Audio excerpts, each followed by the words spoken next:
Wawancara adalah metode penilaian yang dilakukan bercakap-cakap atau percakapan antara anak dan guru baik di dalam kelas maupun di luar kelas. Percakapan dengan menggunakan, mengendalikan secara langsung maupun tidak langsung apa yang anak rasakan, dipikirkan dan anak inginkan.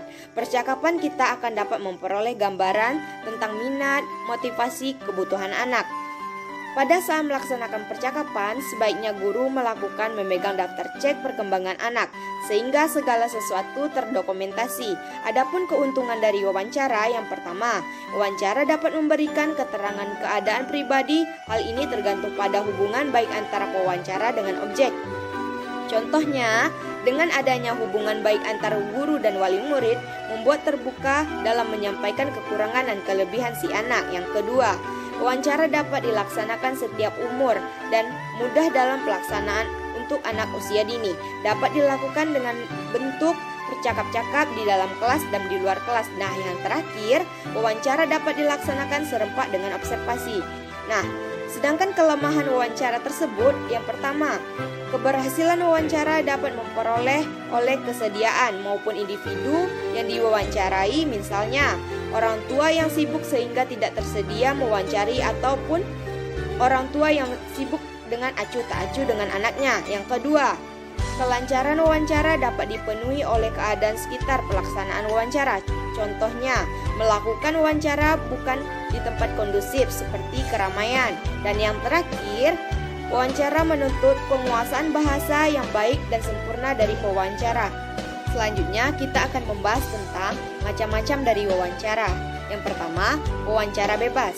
Wawancara bebas adalah jenis kegiatan wawancara yang pertanyaannya tidak disusun terlebih dahulu, yang mana pertanyaan akan muncul sesuai dengan suasana saat proses wawancara, dengan kata lain dengan secara sopan.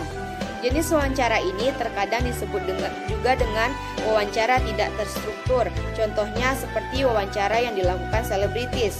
Yang kedua, wawancara terpimpin. Wawancara terpimpin adalah jenis wawancara yang mana pertanyaan terlebih dahulu disiapkan.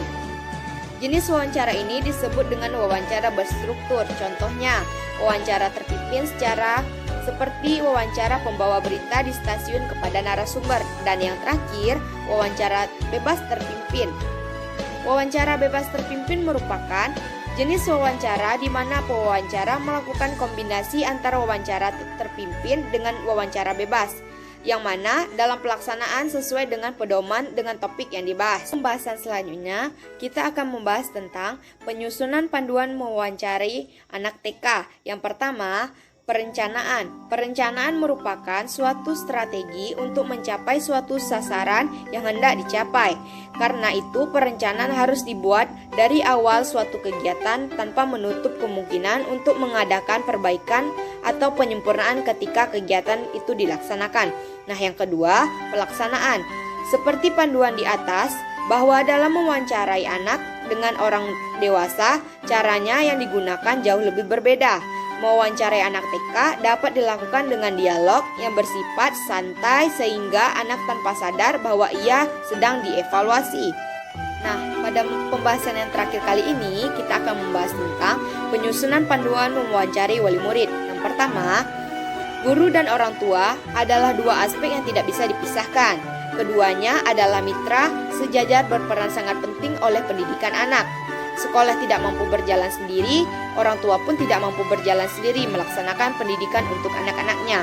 Yang kedua, guru dapat memperoleh tambahan pemahaman akan anak dalam konteks lingkungan untuk anak melibatkan keluarga dalam proses penilaian.